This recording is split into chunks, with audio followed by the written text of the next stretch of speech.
আসসালামু আলাইকুম এভরিওয়ান, আপনাদের সবাইকে আমার চ্যানেলে স্বাগতম। আজকে আমি আপনাদেরকে বানিয়ে দেখাবো খুবই সহজ উপায়ে বিরিয়ানি রান্না। খুবই কম সময়ে কিভাবে বিরিয়ানি রান্না করতে পারেন।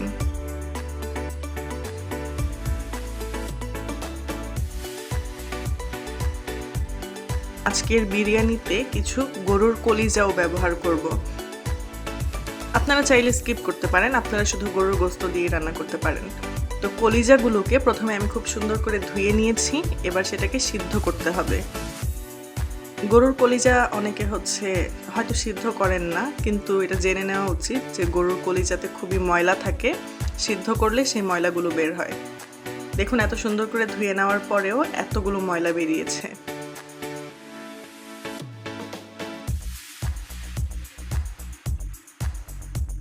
সুন্দর করে সিদ্ধ করতে হবে, যখন হয়ে যাবে তখন আমরা দেখলেই বুঝতে পারবো। সেদ্ধ হয়ে যাওয়ার পর সেটাকে আমি ধুয়ে একটা প্লেটে রেখেছি। এবার আমি বেরেস্তার জন্য একটা প্যান বসিয়ে দিয়েছি চুলায় এবং তাতে কিছু পরিমাণে তেল দিয়ে নিচ্ছি।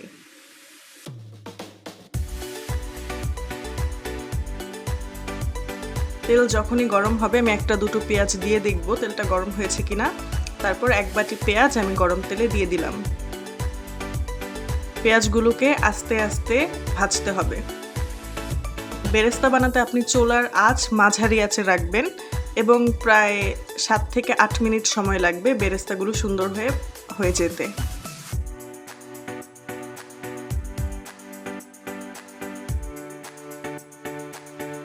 যখন রংটা এমন চলে আসবে তখন আমি চুলাটা অফ করে দিব এবং সেটাকে নামিয়ে নিব। গরম তেলে আরও কিছুটা কালার ডার্ক হয়। নামিয়ে নেওয়ার পর কিছুটা চিনি ছড়িয়ে দিব। চিনি দেওয়ার ফলে বেরেস্তাটা মচমচে থাকে। এবার একটা মিক্সিং বলে আমি কিছু গরুর গোশত নিয়েছি এবং সাথে সেই কলিজাটাও আমি দিব, যেটা আমি সিদ্ধ করে রেখেছিলাম।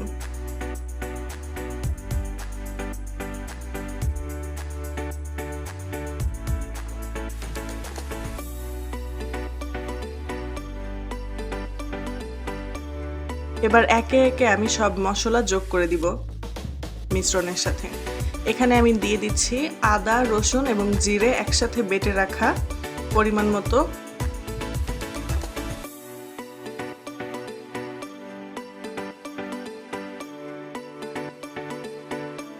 দিয়ে দিচ্ছি 2 টেবিল চামচ শুকনো মরিচ গুঁড়ো, 1 টেবিল চামচ লবণ, কিছু গরম মশলা। এখানে রয়েছে এলাচ, দারচিনি, তেজপাতা, বজ, লবঙ্গ এবং গোলমরিচ। কিছুটা বেরেস্তাও আমি এখানে দিয়ে দিব।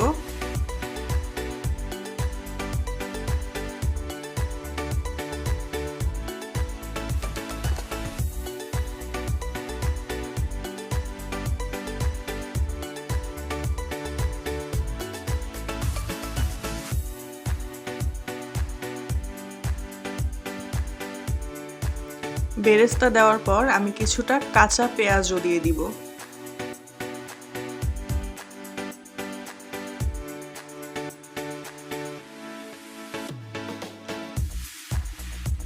কিছুটা কাঁচা মরিচ দিব।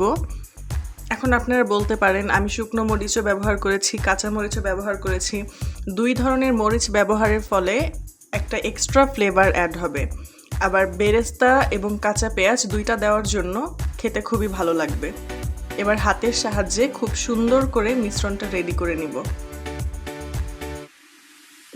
গোশতগুলোকে আমি খুব সুন্দর করে মাখিয়ে নিয়েছি। এবার 1 ঘন্টার জন্য আমি ম্যারিনেটটাকে রেস্টে রেখে দিব। 1 ঘন্টা পর বেরেস্তা ভাজা সেই তেলে আমি সেই মাখিয়ে রাখা গোশতগুলো দিয়ে দিচ্ছি।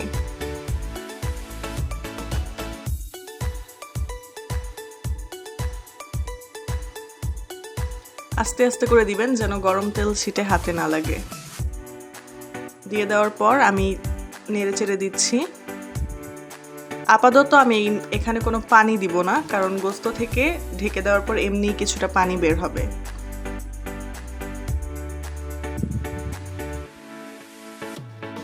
এবার আমি ঢেকে দিলাম।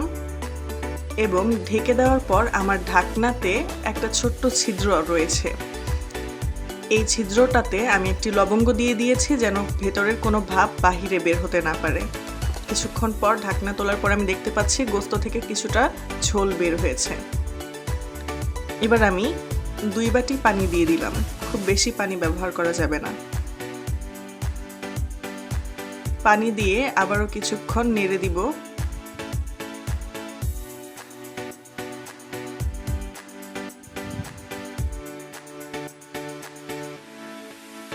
আবারও আমি ঢেকে দিলাম।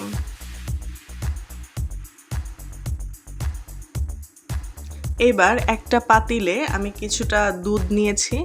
সেটা যখনই উতলে উঠবে 2-3 বার এমন হওয়ার পর আমি সেটা চুলাটা কমিয়ে রাখবো এবং একটা পাত্রে ঢেলে নিব। ঘন হওয়ার পর কিছুটা চিনি দিব। 2 টুকরো লেবুর রস এখানে আমি দিয়ে দিচ্ছি। দিয়ে দেওয়ার পর দুধটা ফেটে ছানা হয়ে যাবে। এটাই আমি পরবর্তীতে রান্নায় ব্যবহার করব। আপনারা চাইলে টক দই ব্যবহার করতে পারেন। এবার আমি 4টি ছোট সাইজের আলু এবং ডিম সিদ্ধ করে ডিমগুলোকে এবং আলুগুলোকে খোসা ছাড়িয়ে নিয়েছি। আলুগুলোতে জর্দার রং এবং লবণ হাতের সাহায্যে মাখিয়ে নিয়েছি।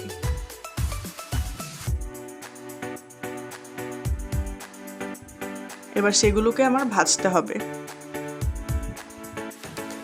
গরম তেলে আমি সেই আলুগুলোকে দিয়ে দিলাম। এপিঠ ওপিঠ করে সুন্দর করে ভেজে নিব। আমার আলুগুলো রেডি। ঢাকনা খুলে দেখলাম আমার গোস্তটা সিদ্ধ হয়ে গিয়েছে। চামচ দিয়ে নেড়ে চেড়ে দেখব সব ঠিকঠাক আছে কিনা।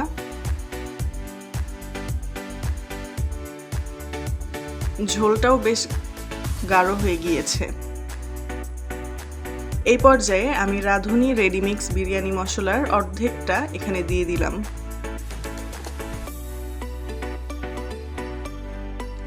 আবারও সুন্দর করে নেড়ে দিব।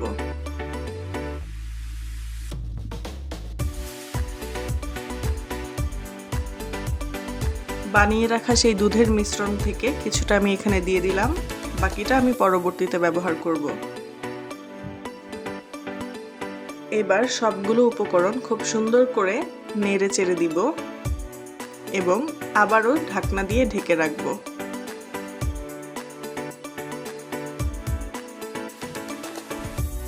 এবার চলে যাচ্ছি রান্নায়।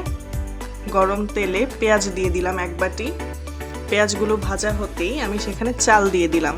আমি 1 কেজি চাল ইউজ করেছি, আপনারা পরিমাণ মতো ব্যবহার করবেন।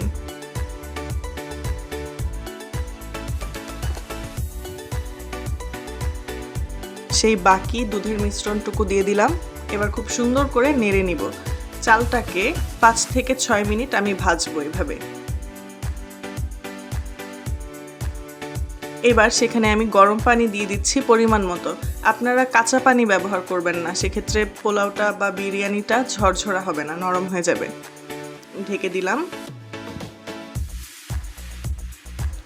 সেই ভেজে রাখা আলুগুলোকে আমি আবার সেই চালের মধ্যে দিয়ে দিলাম। এখানে দিয়েছি কিছু বাদাম, কিশমিশ, আলু বোখরা দিয়ে এবার সুন্দর করে মিক্স করে দিব।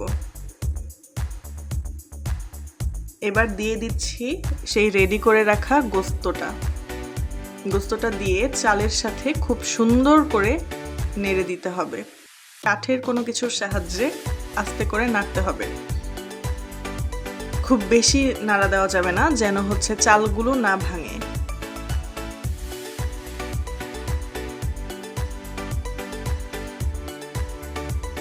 ঢেকে দিলাম সুন্দর করে নেড়ে। বেশ কিছুক্ষণ পর আমি দেখতে পাচ্ছি আমার চালগুলো প্রায় ফুটে গেছে, 80% সিদ্ধ হয়ে গেছে। এবার আমি সেই বাকি অর্ধেক মশলাটুকু এখানে দিয়ে দিলাম। একটু কাঁচামরিচ দিয়ে দিলাম উপর থেকে। দিয়ে দিচ্ছি 2 টেবিল চামচ ঘি। সবকিছু দিয়ে খুব সুন্দর করে নেড়ে আবারও ঢেকে রাখবো। আমার রান্না অলমোস্ট ডান। 5 মিনিট ঢেকে রাখলেই এখন আমার রান্নাটা একদম পুরোপুরি কমপ্লিট হয়ে যাবে। তৈরি হয়ে গিয়েছে আমার বিরিয়ানি। এখন আমি উপর থেকে পেঁয়াজের বেরেস্তা দিয়ে দিব। আমার চুলা কিন্তু এখন একদমই নিভানো।